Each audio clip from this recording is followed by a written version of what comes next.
मुझे नहीं लगता कि मेरी जैसी किस्मत किसी भी औरत की होगी और ऐसी किस्मत किसी की होनी भी नहीं चाहिए। मैं अपने खानदान की सबसे खूबसूरत लड़की थी और मुझे अपने एक कजिन से बहुत ज्यादा मोहब्बत थी जो कि फौज में था। मैं उससे बहुत प्यार करती थी और वो भी मुझे बहुत पसंद करता था, लेकिन कभी हमारी आपस में बात ना हुई थी, यहाँ तक कि बस एक दूसरे को सलाम भी किया तो सिर्फ दूर से ही। पर हमारे माँ बाप ने समझ लिया था कि बच्चे एक दूसरे को पसंद करते हैं। मेरे बाबा इस दुनिया में नहीं थे, मेरी माँ थी और उसके घर में उसकी माँ नहीं थी, सिर्फ बाबा थे। वो भी बहुत ज्यादा बीमार थे। हमारा खानदान हमेशा से ही इस मुल्क की खिदमत किया करता था। यही वजह थी कि हमारे बहुत से लोग इस मुल्क की खिदमत में शहीद हो चुके थे। मेरा अपना भाई भी शहादत का जाम नोश कर चुका था। मुझे इशफाक से बहुत मोहब्बत थी, वो आर्मी में था। हमारे माँ बाप ने हमारा रिश्ता पक्का करवा दिया और हमारी शादी हो गई। मैं बहुत ज्यादा खुश थी, इतनी खुश के बता भी नहीं सकती। जिससे मोहब्बत थी वही मुझे मिल गया, इससे ज्यादा खुशी की बात और क्या होगी। इसी तरह दिन गुजरने लगे। वो हमेशा ही बाहर रहता था, कभी कभी आता था। घर में उसकी एक बहन थी और एक बाबा। मैं उसका हमेशा इंतजार करती रहती। कोई ईद कोई त्योहार होता और वो ना होता तो मुझे खुशी नहीं होती थी, लेकिन जैसे ही वो घर में दाखिल होता मेरे लिए ईद का माहौल बन जाता था। मैं तैयार होती, सजती सवरती, अपने शोहर के लिए दिल से अपने आप को सजाती थी, सबसे खूबसूरत लिबास पहनती थी। फिर हम लोग जो वक्त साथ गुजारते हैं वो बहुत ही खूबसूरत होता था। पर फिर मेरी इस खुशियों भरी जिंदगी में एक दुख ने डेरे डाल दिए। जब हमें पता चला कि इशफाक किसी ऑपरेशन पर गया था तो वो लेकिन वहाँ से वापस नहीं आया। सबका यही कहना था कि वो शहीद हो गया है, लेकिन उसकी लाश नहीं मिली थी। और उन लोगों का कहना था कि उसकी लाश को तलाश भी नहीं कर सकते क्योंकि वो बर्फानी पहाड़ थे और बर्फ गिर गई थी। अब उसको तलाश करने के लिए ना जाने कितनी बर्फ उठानी पड़ेगी और ऐसा तो कोई भी नहीं कर सकता।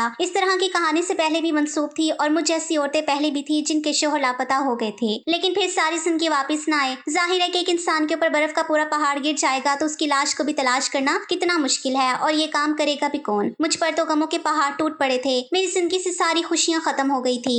मेरा शोहर इस दुनिया से चला गया था। मेरी शादी को सिर्फ 1 साल हुआ था। इस 1 साल में भी वो सिर्फ 3 दफा मुझसे मिलने आया था। मेरे लिए सब बहुत दुखी थे, लेकिन मेरा दुख कोई नहीं समझ सकता था। ये दुख सिर्फ मेरा था। अशफाक को तलाश करने की बहुत कोशिश की गई, यहाँ तक कि उसके बाबा जो बिस्तरे मर पर पड़े थे अब उन्होंने भी ये कहना शुरू कर दिया था कि इतना ही बता दे कि मेरा बेटा मर गया है या नहीं। अगर मर गया है तो हम उसके लिए फातिहा पढ़ लें और अगर नहीं तो फिर हम उसका इंतजार कर लें। लेकिन उन लोगों से जब पता किया तो उन्होंने कहा कि वो इस दुनिया में नहीं है, क्योंकि अगर होता तो मिल जाता और माजरत के साथ, लेकिन हम उसकी लाश भी नहीं ढूंढ पाएंगे। कोई अपने इस दुनिया से चला जाए कितना बड़ा दुख है, और फिर आप उसको आखिरी दफा देख भी ना पाए, ये इससे भी ज्यादा बड़ा दुख होता है। मेरी जिंदगी इसी तरह गुजरने लगी। मेरी माँ ने मुझे कहा कि अब तेरा इस घर में क्या काम है, तू वापस आ जा। मुझे यहाँ पर रहते हुए 3 साल हो गए थे। फिर मैं उसके बाप की खिदमत करती थी, उसकी बहन के लिए खाना पकाती, घर को संभालती थी। वो लोग भी मेरा शुक्र अदा करते थे और कहते थे कि बेटी तुम चली जाओ, अगर तुमने किसी और से शादी करनी है तो तुम कर लो। लेकिन मेरा दिल नहीं मानता था। इसी तरह करते कराते 5 साल गुजर गए। मेरी माँ एक दिन मुझे जबरदस्ती मौलवी के पास ले गई, उनको सारा मसला बयान किया। उन्होंने कहा कि बेटी अगर इस तरह का कोई मामला हो कि शोहर की मौत का पक्का पता ना हो तो 4 साल इंतजार करने के बाद औरत दूसरा निकाह कर सकती है। मेरी माँ ने कहा कि तू इकलौती बेटी है, तेरा बाप इस दुनिया में नहीं है। मैंने उससे वादा किया था कि मैं तुझे खुश रखूंगी, तेरी शादी अच्छे घर में करवाऊंगी, इसलिए मैंने तेरी शादी इशफाक से करवाई थी क्योंकि तू उससे मोहब्बत करती थी। मैं चाहती थी कि मेरी बेटी को उसकी मोहब्बत मिल जाए, वो अपनी मोहब्बत से दूर ना रहे। लेकिन अब 5 साल से तुझे ऐसे बेवाओं की जिंदगी गुजारते हुए देखकर मेरे दिल पर क्या गुजर रही है, और तेरे बाप की रूह भी तड़प रही होगी। बस तू दूसरी शादी कर, अशफाक अब नहीं आएगा। अरे पगली, 5 साल हो गए हैं, कोई भला 5 साल के लिए भी चाहता है क्या? मेरे दिल में भी ये बात अब बैठने लगी थी कि शायद वो इस दुनिया में नहीं है। अगर वो इस दुनिया में होता तो वो जरूर आ जाता, लेकिन वो नहीं आया। मेरी माँ ने मुझे अपनी जान के वास्ते दिए, मुझे रो रो कर दिखाया और कहा कि मेरी आखिरी ख्वाहिश समझकर ये बात मान ले। मेरे ससुर ने भी कहा कि बेटी तुम शादी कर लो, हमारा बेटा भी लगता है कि इस मुल्क पर कुर्बान हो गया है। हमें तो खुशी है कि वो शहीद हुआ है। मैं रातों को उठकर रोती थी। मुझे अशफाक ख्वाबों में आता था। वो मुझे यही कहता था कि तुम अपनी जिंदगी गुजारो, मैं वापस नहीं आऊंगा। अशफाक के चाचू का एक बेटा था जो अशफाक की उम्र का ही था और वो इधर ही काम करता था। मेरी माँ ने कसम खा ली थी, उन्होंने कहा था कि अपनी बेटी की शादी किसी और फौजी से नहीं करवाऊंगी, बल्कि किसी ऐसे इंसान से करवाऊंगी जो बस इधर ही कारोबार करता हो और हर पल मेरी बेटी के साथ रहे। उसका नाम अली था। ये अशफाक का बहुत अच्छा दोस्त था। दोनों एक दूसरे के लिए भाइयों से भी बढ़कर थे। बचपन में एक साथ खेलते थे, मैं भी उनके साथ खेला करती थी। मैं उसको अच्छी तरह से जानती थी, अच्छा इंसान था। मेरी माँ ने मेरे रिश्ते की बात उससे की तो उसने फौरन हाँ कह दिया, क्योंकि वो भी अशफाक की बेवा को सहारा देना चाहता था। उसकी नीयत पूरी रही थी, लेकिन मैं उससे शादी नहीं करना चाहती थी। ये तो अशफाक का दोस्त था, मैं उसके बारे में कभी ऐसा नहीं सोचा था और ये भी जानता था कि मैं अशफाक से बहुत मोहब्बत करती थी। क्या ये बेवफाई नहीं थी? मेरी माँ ने कहा कि पागल, ये बेवफाई नहीं है, बेवफाई जिंदा लोगों के साथ होती है, मरे हुए के साथ भला कौन सी बेवफाई। मेरी माँ ने जबरदस्ती मेरी शादी करवा दी। मैं ये शादी अभी भी नहीं करना चाहती थी, लेकिन और कोई चारा नहीं था। मेरी माँ कहती थी कि मैं इस दुनिया से चली जाऊंगी तो अकेली रह जाएगी, मेरी रूह को भी सुकून नहीं मिलेगा। अली से जब शादी हुई तो पहली रात ही उसने मुझे ये कहा था कि मुझे अशफाक की मौत का बहुत दुख है। वो बहुत अच्छा इंसान था और मैं ये भी जानता हूँ कि तुम दोनों एक दूसरे से बहुत मोहब्बत करते थे। मैं उसकी जगह पर तो आ गया हूँ, लेकिन जब तक तुम्हारा दिल मुतमईन नहीं होता तो तुम जैसे हो रह सकती हो। मुझे अली की ये बात बहुत अच्छी लगी। वो वक्त इसी तरह गुजरने लगा। वक्त के साथ साथ हम दोनों ने एक दूसरे को कबूल कर लिया था। मुझे भी एहसास होने लगा कि अब अशफाक कभी वापस नहीं आएगा और मेरी जिंदगी अली के साथ ही है। दिन इसी तरह गुजर रहे थे और पूरे 9 महीने गुजर गए। हम लोगों में वैसे ही ताल्लुक बन गया जैसे मेरा अशफाक के साथ था। हम इसी तरह एक दूसरे से हंसी मजाक करने लगे, एक दूसरे को अपने दिल की बातें बताने लगे। वो भी मुझसे बहुत सारी बातें करता था कि आज मैंने ऐसा किया, आज जितने गाहक आए, मैं आगे ये करना चाहता हूँ, मैं घर के लिए कोई अच्छी अच्छी चीज लेना चाहता हूँ। उसने मेरे लिए सोना भी बनाया था क्योंकि हमारी शादी तो इसी तरह हुई थी कि बस निकाह की रस्म होगी, पर उसने कहा कि तुम मेरी बीवी हो, मैं चाहता हूँ कि तुम्हारी कलाइयां खाली ना रहें। उसने मेरे लिए सोने की चूड़ियां भी बनवाई थी और उसने कहा था कि उनको मुझे हमेशा पहन कर रखना। मुझे ऐसा लगने लगा था कि बस यही जिंदगी है, गुजर जाएगी, उसके अच्छे तरीके से जीना चाहिए। ऐसे भी लोग होते हैं जो जिंदगी से महरूम हो जाते हैं या जिनके जीते जी जिंदगी बर्बाद हो जाती है। इसलिए कभी भी किसी भी चीज की नाशुक्री नहीं करनी चाहिए। इंसान को बनाया ही गया है कि वो कहीं भी एडजस्ट हो जाता है, अचानक से ही उसको सब्र आ जाता है। एक दिन अली सुबह सुबह उठा तो बहुत खुश था। उसने कहा कि आज उसकी सालगिरह है और उसकी मेरे साथ ये पहली सालगिरह है, तो आज के दिन वो खूब अच्छी तरह मनाएगा। मैंने कहा कि क्या करोगे? उसने कहा कि मैं अच्छा सा खाना लेकर आऊंगी, तुम्हें आज खाना पकाने की जरूरत नहीं है, तुम वही वाला जोड़ा पहन लेना जो तुमने निकाह वाले दिन पहना था, लेकिन उस दिन तुम अच्छे से तैयार नहीं हुई थी,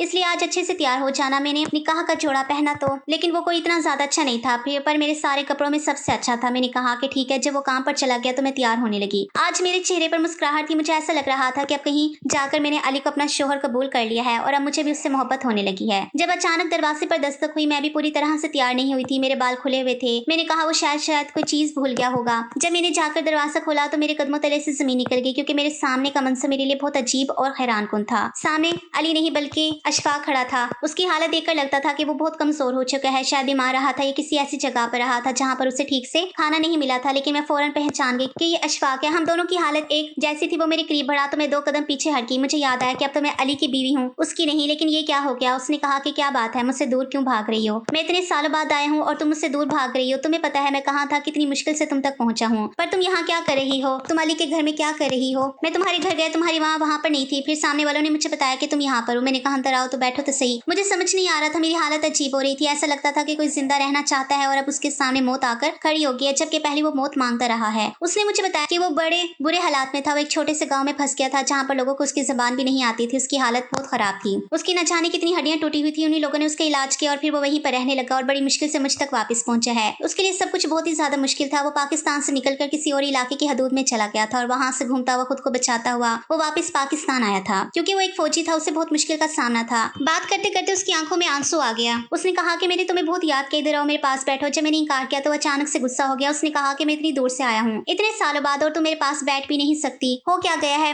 तुम्हें? क्या क्यों गैरों की तरह पेश आ रही हो? जो तुम मोहब्बत नहीं, जो तुम मुझे भूल गई हो। मैं तुम्हारा शोहर हूँ और मेरा तुम्हारे ऊपर हक है। तुम्हें मेरे साथ आना होगा। तुम यहाँ इस घर में क्या कर रही हो? अभी वो मुझसे इतने सारे सवाल कर रहा था और मेरे पास बोने के लिए कुछ नहीं था। जब अली घर में दाखिल हुआ, उसके हाथों में फूल थे और काफी सारी चीजें थी। उसने मुझे देखा और अशफाक को देखा तो वो भी हैरान रह गया। अशफाक उसके गले लगा और उसने कहा मेरे दोस्त, मैंने तुझे बड़ा याद किया, मैं बड़ी मुश्किल से यहाँ तक पहुंचा हूँ। अली का रवैया मेरी तरह हो गया। थोड़ी देर बाद मेरी माँ भी वहां पर आ गई, क्योंकि उसको भी सामने वालों ने बताया था कि अशफाक पूछता हुआ आया था। वो भी अशफाक का नाम सुनकर परेशान हो गई थी कि वो कहाँ से आ गया। उसके घर वालों को भी बता दिया गया। वो सब बहुत खुश थे। लेकिन जब मेरा मामला सामने आया तो अली के साथ साथ अशफाक के कदमों तले से भी जमीन निकल गई। उसने कहा कि ये मेरी बीवी है, मैं इसको अपनी बीवी छोड़कर गया था, मैंने उसको तलाक नहीं दी है, ये किसी और से शादी कैसे कर सकती है? अशफाक ने मेरी तरफ देखा और कहा कि ये थी तुम्हारी मोहब्बत, बस इतनी सी मोहब्बत थी। मैं गायब क्या हुआ? तुमने किसी और से निकाह कर लिया, इसके साथ रहने लगी। तुमने मेरे साथ बेवफाई की है, अपना मुंह काला किया है, मेरी इज्जत का सौदा कर दिया है तुमने। मेरे निकाह में होते हुए तुमने किसी और के साथ ताल्लुक बनाया, तुमने जिना किया है। मैं तुम्हें कभी भी माफ नहीं करूंगा। मुझे नहीं पता था कि तुम इस किस्म की लड़की हो। तुम तो बड़ी मासूम लगती थी। मुझे कहा था ना कि मैं तुम्हारा इंतजार करूंगी, आखिरी सांस तक इंतजार करूंगी। तो बस इतना सा इंतजार था, खत्म हो गया सब। हिम्मत जवाब दे गई। मैं भी तो इतना दूर था, बुरे हालात में था, लेकिन हमेशा तुम्हें याद करता रहा। ये सोचकर हिम्मत की कि तुम्हारे पास वापस आ जाऊंगा और सीधा वापस आए। अपने घर जाने के बजाय तुम्हारे पास आए, अपने बाप को देखने के बजाय तुम्हें देखने की खुशी थी। और तुमने क्या किया मेरे साथ? मेरा मान तोड़ दिया। मैं ये सब कुछ सुन रही थी, मेरी आंखों में आंसू थे। मुझे तो कुछ समझ नहीं आ रहा था कि मैं क्या करूं। अशफाक चलाकर सबको कह रहा था कि आपने ये कैसे होने दिया? ये मेरी बीवी थी, इसको किसी और से कैसे निकाह करने दिया? यह हमेशा बीवी मेरी रहेगी।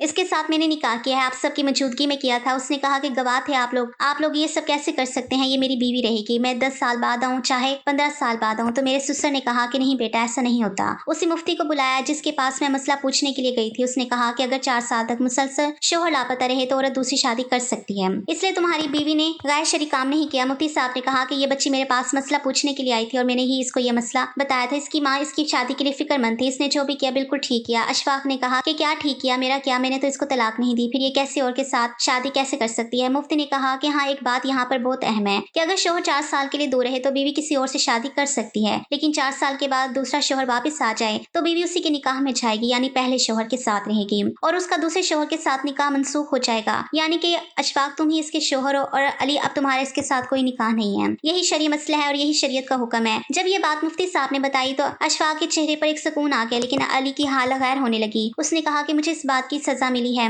किस बात की सजा मिली है? मेरे साथ ये सब कुछ क्या कर दिया है आप लोगों ने? ऐसा नहीं हो सकता। मुफ्ती साहब ने कहा कि ऐसा हो सकता है क्योंकि वो उसका पहला शोहर है और उनका निकाह फिर से बहाल हो गया है। जब मेरी माँ ने मुझे मुफ्ती साहब के पास लेकर गई थी तब उन्होंने मुझे आधी बात बताई थी। वो पूरी बात बताना चाहते थे पर मेरी माँ ने उन्हें बातों में लगाकर बात को घुमा दिया था और वो भी शायद बताना भूल गए थे। काश उन्होंने उस वक्त मुझे पूरी बात बताई होती, लेकिन अशफाक के वापस आने का कोई इम्कान नहीं था। ये सब पूरा गाँव जानता था। उसके अपने बाप ने भी मुझे इजाजत दी थी कि मैं निकाह कर सकती हूँ। मैंने 5 साल उसका इंतजार किया था। 4 साल तक का इंतजार करने का हुक्म इस्लाम देता है। मैंने तो 5 साल उसका इंतजार किया, लेकिन वो तब भी वापस ना आया तो मैं क्या करती। अशफाक ने मुझे कहा कि जो हो गया सो हो गया, मैं उसे भूल जाने को तैयार हूँ, तुम्हें माफ करने को तैयार हूँ क्योंकि तुम जरूर परेशान हो गई होगी, लेकिन अब तुम घर चलो और दोबारा इस आदमी का नाम भी नहीं लोगी। मैं जैसे ही जाने लगी अली ने मेरा हाथ पकड़ लिया और कहा कैसे कैसे, ये मेरी बीवी है, ये मेरे साथ रहेगी। वो दोनों लड़ने झगड़ने लगे। मुझे ऐसे लगने लगा कि मैं कोई चीज हूँ जिसके लिए दो बच्चे आपस में झगड़ा कर रहे हों। सबने अली को समझाया कि अब तुम्हारे इसके ऊपर कोई हक नहीं, तुम एक तरफ हट जाओ। मैं अशफाक के साथ चली गई। वो मुझे अपने घर ले गया। मेरी हालत कुछ सही सी थी, मुझे कुछ समझ नहीं आ रहा था। उसने कहा क्या हो गया है तुम्हें? तुमने मुफ्ती साहब की बात नहीं सुनी? मैं ही तुम्हारा शोहर हूँ, फिर तुम मुझसे दूर क्यों भाग रही हो? तुम्हें बड़ा शौक था ना फतवे लेने का,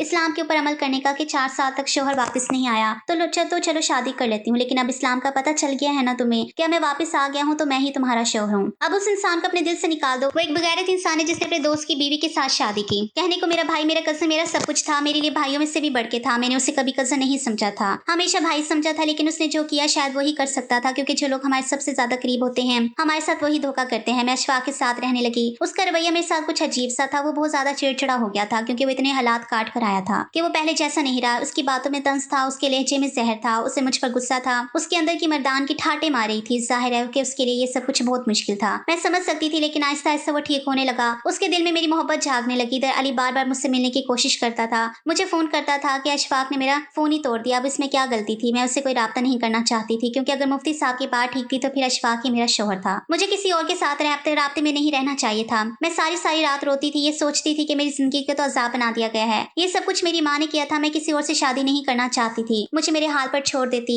अशफाक वापस आता या ना आता, मुझे किसी और से शादी नहीं करनी थी। लेकिन जिस दिन कुछ ठीक होने लगा उसी दिन सारा कुछ फिर से खराब हो गया था। अब मैं क्या कर सकती थी? मैं अशफाक के साथ 3 महीने रही। जब एक दिन अली घर आ गया उसने कहा मुझे मेरी बीवी वापस कर दो। उसकी हालत अजीब सी थी, वो बहुत दुखी लग रहा था। शायद उसने अपने आप को खत्म करने की कोशिश भी की थी। उसने ठीक से खाना नहीं खाया था, उसका घर सूना हो गया था, मेरे बगैर वो नहीं रह सकता था। उसने अपनी जुबान से कहा था कि उसे मेरी आदत हो गई है, मैं तो बाहर ही नहीं आई। मुझे अशफाक ने कहा कि कोई जरूरत नहीं है तुम्हें बाहर आने की। बाहर झगड़ा होने लगा, लड़ाई होने लगी। फिर से मुफ्ती साहब को बुला लिया गया। उन्होंने अली को समझाया कि अब तुम उनके साथ आना जाना भी नहीं रख सकते और तुम्हारे यहाँ पर कोई काम नहीं है, तुम चले जाओ यहाँ से। लेकिन वो मानने को तैयार नहीं था। वो लोग बुरी तरह लड़े थे। जब अचानक से मेरी तबीयत खराब होगी, जब मुझे डॉक्टर के पास ले जाया गया तो डॉक्टर ने कहा कि मैं माँ बनने वाली हूँ। मेरे लिए बहुत बड़ी मुसीबत से कम नहीं थी। ये बात मेरी बहुत बड़ी मुसीबत से कम नहीं थी, जबकि माँ बनना हर औरत का ख्वाब होता है। लेकिन इस बच्चे का बाप कौन था ये मुझे नहीं पता था। मैं अली के साथ रह रही थी, हमारी जिंदगी अच्छी गुजर रही थी और 2-2.5 महीने से मैं अशफाक के साथ रहने लगी। डॉक्टर के मुताबिक मेरा हमल भी इतना ही था, 2.25 महीने बताए जा रहे थे। इसका मतलब इस बच्चे का बाप कौन था ये अभी तक किसी को भी नहीं पता था और ये तभी पता चल सकता था जब बच्चा इस दुनिया में आता।